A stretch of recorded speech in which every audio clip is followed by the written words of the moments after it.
Good morning, YouTube. This is man always yours page, aka the Emperor of Female Body Talk, coming to you live on YouTube. Well, folks, we have a show coming out this weekend, and it's one of the few shows that does not have women's bodybuilding.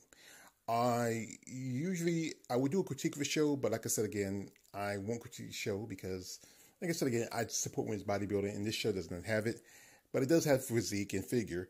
But like I said, this is a show that I kind of, you got to, if you've been following social media, the lineup for women's physique is very low. It's the Pittsburgh Pro.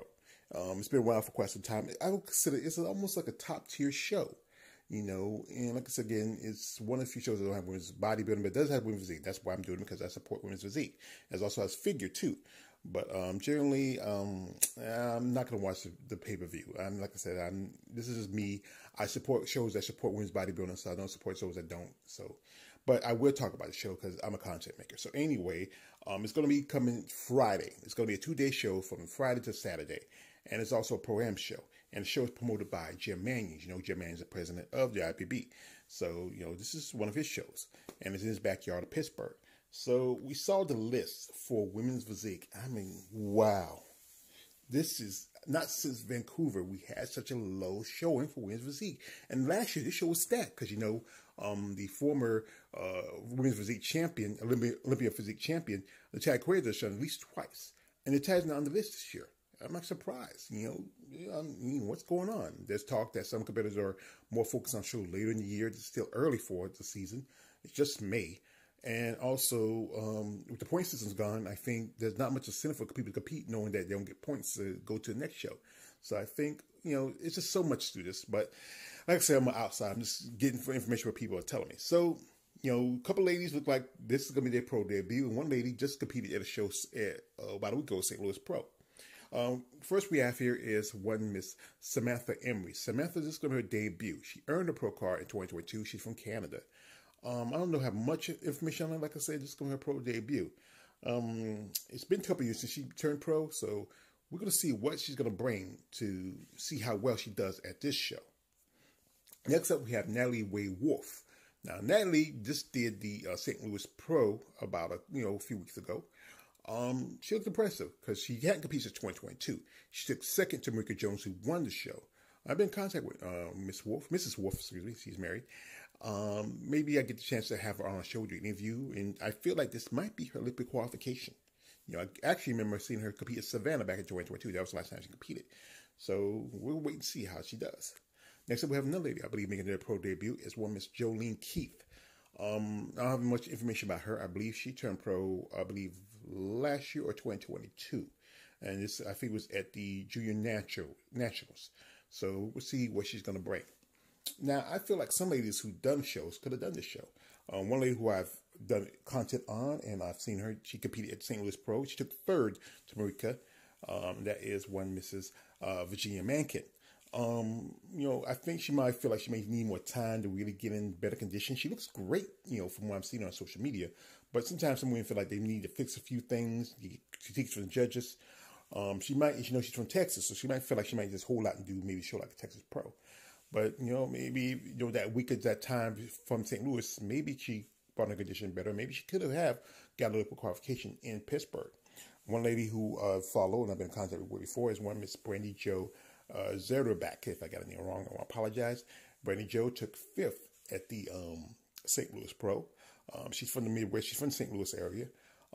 She might be maybe waiting for a show later in the year. Maybe try to do Omaha or the Ultimate Classic. But like I said, she probably needs to make a few tweaks and, bring better conditioning because, she's, she's just, I feel like she's close to women's bodybuilding. She's physique. But like I said, I'm not a judge. I'm just a fan. Now, one lady who I felt was going to do the show was the two-time champ, Natalie Abraham Correjo. And Natalie, she's not on the list. I'm surprised. I feel like maybe she's focused on other shows, maybe New York Pro. That's the show she won. Or she might do another show like Tampa, something close to her. It's up there what she's going to do. She's already second runner-up for the physique Miss Olympia title against Sarah Vilgas. She did a show after the Olympia, that was the Atlanta Coast Pro. Some feel like that the reason why this show's not as stacked because that you have a former champion and already a runner-up for the Miss Olympia title, at the show, which takes opportunities away from competitors. It's just the judges are going to go with, who is, conditioning, also who's a more established champion. So, there's a good chance. This is why I think some women didn't want to compete at the show. They feel like Natalia's going to be there, but she's not there. You should have took a chance. But one lady who competed the same year at that show with her was Emily Sherbert. Now, Emily's from around the Pittsburgh area, and this is a show in her backyard. This would be convenient for her. She did Pittsburgh, she did New York, and she won her Olympic qualification in Omaha. I would think she would probably want to do an opportunity to get Olympic qualification if you don't have to worry about Natalia. But from what I'm seeing, I think she's taking a step back this year. I don't know if she might compete later in the year. Like I said, it's a lot of what to do for ladies. The coming condition is tough, especially for the Z competitors. But, I always feel certain that if Emily did the show, she probably would have won because the fact is you don't have Natalia to contend with. Now, I don't do a lot of, talk about figure division. I'm going to say women's figure because, well, there's men's figure, that's men's classic. But there's some ladies out here who kind of stand out because, like I said, they are Olympic competitors. This is a deep list. This is almost like a list for physique, but it's figure. And usually figure has just a long list just compared to bikini. But I don't do a lot of, talk about figure too much because the fact is I don't follow a lot of the competitors, and it's really like divisions like bikini and wellness is too stacked to really keep up with all the competitors. But there's some ladies who stand out because they are Olympic competitors. First, we have here Madison Vengeance. If I got anything wrong, I apologize. Madison has been done, at least this is going to be her 4th show this year. She competed just about, I would say, a month ago at the Charlotte Pro. And that's where she earned actually earned her Olympic qualification in 2022. And, she's doing the show again, and then she took second to Tessa Metz. She did a couple more shows since then. And now this is the first show, and maybe try to get her Olympic qualification. Next up, we have Ashley Lamowski. If I got a name wrong, I apologize. Ashley hadn't competed since 2022. And she has a great look, very appealing. I think it's depending her conditioning is, she could place well. But still, she's competing against some ladies who are Olympia level competitors. Like Saturday lady right here, Natalia Saltero. Now, Natalia's from Mexico. She's been a multiple time figure Olympia competitor. She's been top 5 competitor in her career. She's been close to the title. Good chance that she might win the show. I think she might have won the show last year. I don't know. Like I said, I don't follow figure as much. But if she brings in good condition, good development, she might, possibly win the show. But one lady who I follow, who I'm a fan of, that might win this show, and I feel she wouldn't. That is Maggie Watson. Now, Maggie's from Canada.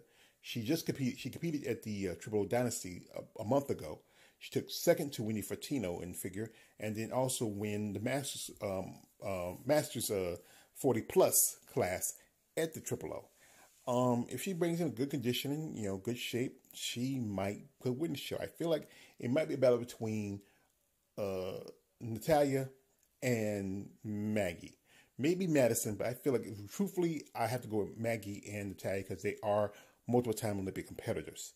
Like I said, I'm a fan of Maggie Watson. I think she has a great physique, great look. But like I said, this could be shown that she could win. But it's all depending on how other competitors come and what look they're going to bring. The judging can be crazy sometimes. So anyway, the show is going to be starting on Friday, from Friday the 10th to Saturday the 11th. The list is here. As I said, again, it is a Pro-Am show. So they already have the schedule for each division and also for the Pro-Am part, for the amateurs. So if you want to check it out, I will leave a link in the description. You can, go watch the live stream. Me, like I said, again, I'm not going to do too much critique on it. Like I said, this is just me personally. It's just my preference. I don't do too many critiques on shows that don't have women's bodybuilding, so I won't do it on my live stream like I do. I will mention the winner, who wins there in the women's physique. I might even mention who wins figure. I'm not too much on wellness and others because I don't focus on them as much. But like I said, this show usually for women's physique is a stacked lineup. And I don't know, maybe, in Jim Mannion's glorious ideal, he should add women's bodybuilding, be more depth. But he doesn't have men's bodybuilding. That's surprising. Men's bodybuilding division, that's usually the top money, division. But my guess is, it does cost more to pay those guys when it comes to prize money and when it comes to the other divisions. So it's easier just to make it maybe a little streamlined, I bet. So if you want to check out the live stream, I'll post the link in the description. You can go check it out.